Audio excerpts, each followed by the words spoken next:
Just in case you needed another reason not to go into the woods alone at night, I've got you covered. Crawlers are typically pale, long-limbed humanoid figures. There have been crawler sightings all over the world. Here are some first-hand encounters of crawler sightings. User Quentin Snark told this story on the Crawler Sightings subreddit. My friends and I used to camp a lot in the El Dorado National Forest. We had a spot along the Sopiago Springs where we used to camp a lot. One weekend, we decided to go for a 3-day foraging camp. We brought in MREs in case we couldn't find anything, some guns, and some supplies to set up shelter, but that's about it. First night was chill. We cooked a bunch of crawdads and squirrel and slept fine. The next day, something felt off to me. When night fell, my friends went 200 yards or so up the stream to do some stuff, and I was alone in camp. The feeling got even stronger, so I built up the fire nice and big and grabbed a gun. I kept hearing faint voices from the woods in opposite directions of where my friends went. They were low, indistinct sounds, but they were creeping me out majorly, and my buddies had taken the only 2 flashlights. As I peered out into the darkness, I caught a glimpse of something moving 50 yards or so out in the trees. I snapped the rifle to my shoulder and got the scope on it. It was pretty dark, and the only light was from the fire, but I could see the outline of what I was aiming at. It looked human, but it was on all fours, and its arms seemed a lot longer than they should. It stood a bit like an ape, but very low to the ground. I only saw it for a second before it loped off deeper into the woods. After I lost track of it, I heard light rustling in different directions around the camp, leaves scuffling, the occasional twig breaking, always away from where my friends went, on the other side of the camp from their departure. I got the sense that whatever it was stalking me. I kept the fire high and was staying sharp looking out into the woods, but I didn't see it again. My buddies came back about 10 minutes later to find me. I was a paranoid wreck, glassing the tree line with a scope. I told them what happened and they got quiet, then told me the reason they came back when they did is they started hearing the same things I did over by where they were, and it spooked them. We spent the second night of our trip with a big-ass fire and 3 lookouts. Nobody slept that night. In the morning, we broke camp as quick as we could and hightailed it out of there.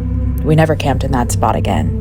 This next story is from user Hattori Hanzo Steel, who wrote, "Hello all, upon discovering this sub, I'm reminded of an encounter I had in April of this year in John Bryan State Park in Yellow Springs, Ohio.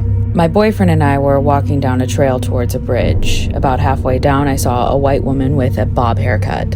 She was wearing a yellow sweater and a black vest and was crawling out of the water and up towards the bridge. She was on all fours and came up and crossed the bridge. She wasn't wet.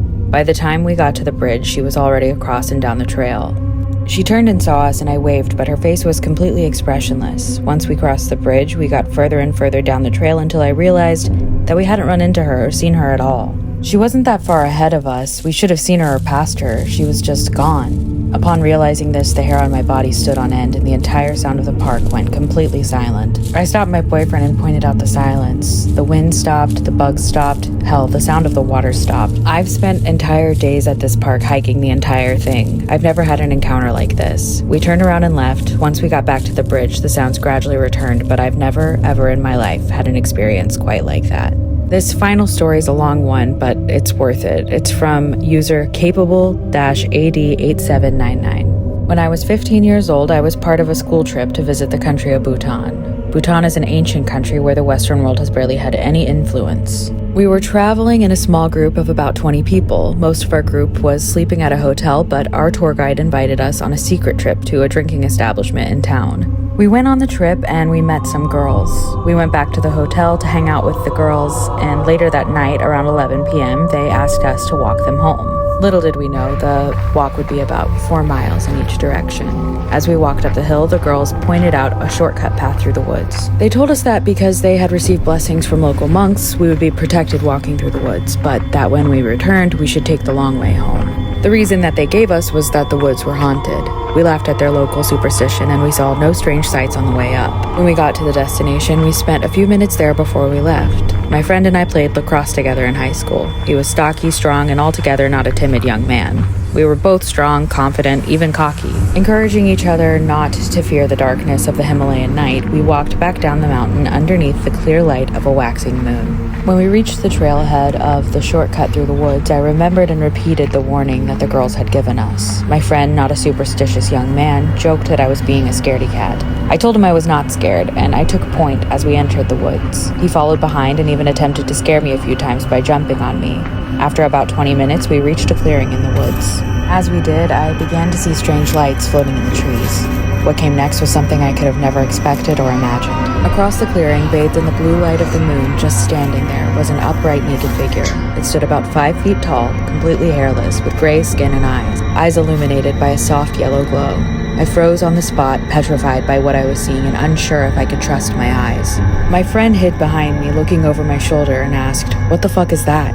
As if in response to his question, the creature instantly sprang into motion. It fell onto all fours, snarled, and began walking backwards. It walked backwards toward a tree, and then, without breaking a step, walked backwards up the trunk of the tree and onto a horizontal branch which hung over the path and at the other end of the clearing. My friend took off sprinting into the woods and ran directly underneath the branch and into the darkness. Then I was left in the clearing, still paralyzed and without my friend, but not yet alone. For a few minutes I stood there, unsure what I was looking at.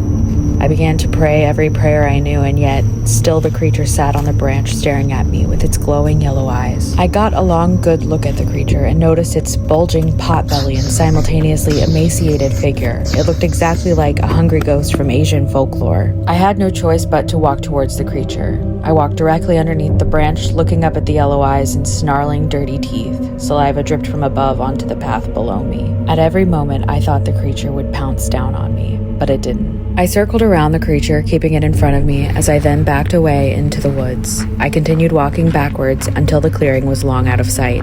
I ran all the way back to the hotel room. Years later, I reached out to that friend to confirm the story and the details. He was able to confirm and said he never spoke of it afterwards to anyone else. It was one of those deeply confusing experiences that no one will ever be able to confirm or deny. It left a sliver of doubt in me that whatever we consider to be concrete reality is probably not so concrete. Science does not know everything.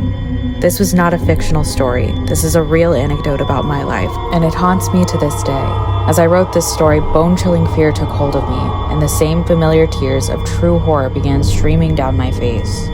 I hope you enjoyed my tale. If you ever find yourself alone in the woods at night, maybe take the long way around. I read many stories of people seeing crawlers in trees, staring into their windows at night, even stories of people seeing crawlers attacking their chickens and other livestock. Have you ever encountered a crawler?